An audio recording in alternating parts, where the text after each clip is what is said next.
Hello friends, welcome to GK Notes. In this video we are going to study about the Tughlaq dynasty which is a part of medieval history.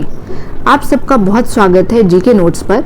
आज इस video में हम Tughlaq dynasty के बारे में पढ़ेंगे जो कि medieval history का एक पार्ट है। And before starting, please do share, like and subscribe GK Notes and press the bell icon so that you may get notifications whenever any new video comes.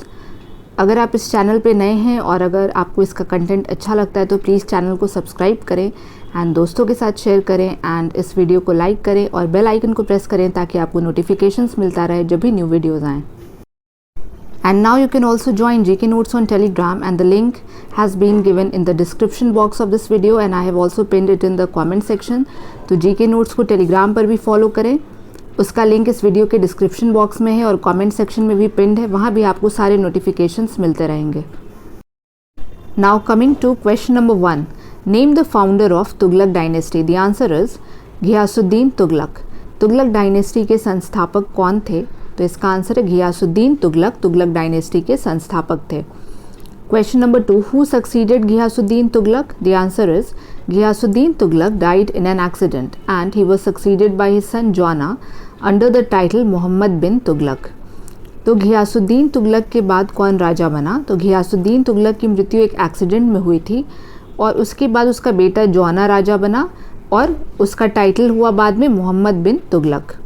Question number 3, a new department of agriculture was created by Muhammad bin Tughlaq and what was it called? So the answer is it was called Diwane Kohi which was a new department of agriculture. तो question number 3 कह रहा है कि एक नया department बना था agriculture का, कृषि का, और किसके द्वारा बनाया गया था? मोहम्मद बिन तुगलक के द्वारा. तो उसे क्या कहते थे? तो उसे दीवाने कोही कहते थे. Question number 4, what were the 5 ambitious projects of Muhammad bin Tughlaq? The answer is the 5 ambitious projects of Muhammad bin Tughlaq were: number 1, taxation in the Doab; number 2, transfer of capital from Delhi to Devgiri; number 3, introduction of token currency; 4th, proposed Khurasan expedition; and 5th, Karachil expedition. तो मोहम्मद बिन तुगलक द्वारा 5 ambitious project start किया गया था. वो कौन कौन से थे? तो सबसे पहले था कि डोब में उसने टैक्सेस लगाया. दूसरा था उसने कैपिटल को ट्रांसफ़र किया दिल्ली से देवगिरी में. एंड नंबर 3 था टोकन करेंसी को इंट्रोड्यूस किया. 4th था कि खुरासन एक्सपेडिशन को उसने प्रपोज किया और 5th था Qarachil expedition. Question number 5, Muhammad bin Tughlaq shifted the capital from Delhi to which region? So the answer is Muhammad bin Tughlaq shifted his capital from Delhi to Devgiri and which was named Daulatabad and later he abandoned Daulatabad. तो मोहम्मद बिन तुगलक ने अपनी राजधानी को कहाँ से कहाँ shift किया? तो उसने अपनी राजधानी को दिल्ली से देवगिरी में शिफ्ट किया और देवगिरी का बाद में नाम पड़ा Daulatabad. Question number 6, where did Muhammad bin Tughlaq die? So the answer is Muhammad bin Tughlaq died at Thatta while campaigning in Sindh against Taghi, a Turkish slave. तो मोहम्मद बिन तुगलक की मृत्यु कहाँ पर हुई? मोहम्मद बिन तुगलक की मृत्यु थट्टा में हुई. और कब हुई? जब वो सिंध में कैंपेन कर रहा था तागी के अगेंस्ट. और तागी कौन था? एक टर्किश स्लेव था. Question number 7, who came to the throne after Muhammad bin Tughlaq? The answer is Firoz Shah Tughlaq came to the throne after Muhammad bin Tughlaq and Firoz Shah Tughlaq was the cousin of Muhammad bin Tughlaq. तो मोहम्मद बिन तुगलक के बाद राजगद्दी पर कौन बैठा? तो इसका answer है फिरोज शाह तुगलक. मोहम्मद बिन तुगलक के बाद राजगद्दी पर बैठा और फिरोज शाह तुगलक मोहम्मद बिन तुगलक का कज़न था. Question number 8, who extended the principle of heredity to the army? The answer is Firoz Shah Tughlaq. तो वो कौन सा राजा था जिसने प्रिंसिपल ऑफ हेरिडिटी को आर्मी में लागू किया? इसका आंसर है फिरोज शाह तुगलक. इसका मतलब जो पहले आर्मी पर्सनल होते होंगे तो फिर उनका जो बेटा होगा वो भी आर्मी में जाएगा और इस तरह से प्रिंसिपल ऑफ हेरिडिटी को आर्मी में लागू किया फिरोज शाह तुगलक ने. Question number 9, who prohibited the practice of Muslim women going out to worship at graves of saints? The answer is Firoz Shah Tughlaq. तो वो कौन सा राजा था जिसने मुस्लिम महिलाओं को संत के ग्रेव्स पे जाने पर पाबंदी लगाई? तो इसका आंसर है फिरोज शाह तुगलक ने मुस्लिम महिलाओं को सेंट्स के ग्रेव पर जाने पे पाबंदी लगाई. Question number 10. What was the novel technique of payment which Firoz Shah Tughlaq followed?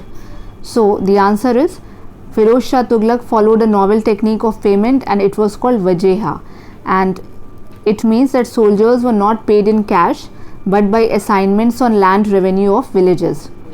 तो वो कौन सा नया टेक्निक था पेमेंट का जिसे फिरोज शाह तुगलक ने फॉलो किया? तो वो जो नया टेक्निक था उसे वजेहा कहते थे। उसमें सोल्जर्स को कैश में पे नहीं किया जाता था बल्कि लैंड रेवेन्यू असाइनमेंट्स के रूप में उन्हें पेमेंट मिलता था। Question 11. During whose reign jizya became a separate tax? The answer is jizya became a separate tax during the reign of Firoz Shah Tughlaq. तो किसके राज के समय जिजिया एक सेपरेट टैक्स बना? तो इसका आंसर है फिरोज शाह तुगलक के राज के समय जिजिया एक सेपरेट टैक्स बना। Question number 12. What was the water tax imposed by Firoz Shah Tughlaq called? So the answer is the water tax that was imposed by Firoz Shah Tughlaq was called Hake Sharb or Hasile Sharb. तो Firoz Shah Tughlaq water tax impose करता था, उसे क्या कहते थे? पानी पर कर लगाता था, तो उसे कहते थे हक ए शर्ब या हासिले shrub. Question number 13. What was the new system of taxation which Firoz Shah Tughlaq started? So Firoz Shah Tughlaq started a new system of taxation according to the Holy Book Quran, and he imposed 4 kinds of taxes. They were Kharaj, Zakat, Jizya and Khams.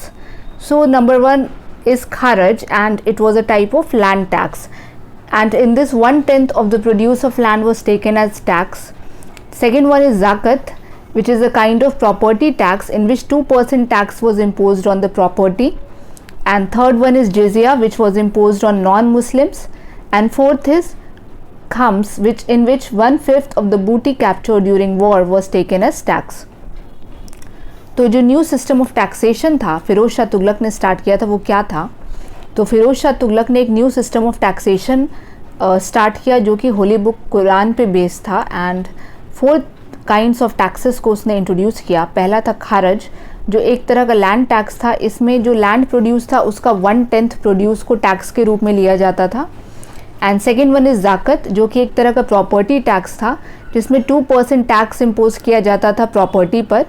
And third is जिजिया, ये non Muslims पे ये tax लगाया जाता था जिजिया का। And fourth is खाम्स, जिसमें कि war में जो बूटी कैप्चर होता था उसका 1/5 टैक्स के रूप में लिया जाता था। So 4 kinds of taxes introduced by Firoz Shah Tughlaq, and they were Kharaj, Zakat, Jizya and Khams. Question number 14. Who built the city of Fatehabad, Hisar, Jaunpur and Firozabad? The answer is Firoz Shah Tughlaq. तो फतेहाबाद, हिसार, जौनपुर और फिरोज़ाबाद शहर को किसने बनवाया? तो फिरोज शाह तुगलक ने। Question 15. Which 2 pillars of Ashoka were brought to Delhi by Firoz Shah Tughlaq? The answer is 2 pillars of Ashoka were brought to Delhi by Firoz Shah Tughlaq, and one was from Topra in Haryana and the other was from Meerut in Uttar Pradesh. तो फिरोज शाह तुगलक ने अशोका के 2 pillars को दिल्ली मंगवाया। वो कौन कौन से थे? तो जो 2 पिलर्स को दिल्ली मंगवाया, जो पहला था वो टोपरा हरियाणा से मंगवाया गया था, और जो दूसरा पिलर था उसे मेरठ उत्तर प्रदेश से दिल्ली मंगवाया गया था फिरोज शाह तुगलक के द्वारा। Question 16. Where did Firoz Shah Tughlaq establish a hospital and what was it called? So Firoz Shah Tughlaq established a hospital at Delhi and it was called Darul Shifa. तो फिरोज शाह तुगलक ने एक हॉस्पिटल इस्टेब्लिश किया, उसे क्या कहते थे? तो फिरोज शाह तुगलक ने दिल्ली में एक हॉस्पिटल इस्टेब्लिश किया और उसे कहते थे दारुल शिफा। Question number 17. What was the new department set up to make provisions for the marriage of poor girls called? So a new department was set up by Firoz Shah Tughlaq for the marriage of poor girls and it was called Diwan-e Khairat. तो फिरोज शाह तुगलक ने एक new department setup किया था जिसमें वो गरीब लड़कियों की शादी करवाता था। उस डिपार्टमेंट को क्या कहते थे? तो उस डिपार्टमेंट को कहते थे दीवान-ए खैरात। Question 18. Who was Firoz Shah Tughlaq's prime minister? The answer is खाने जहान मकबूल।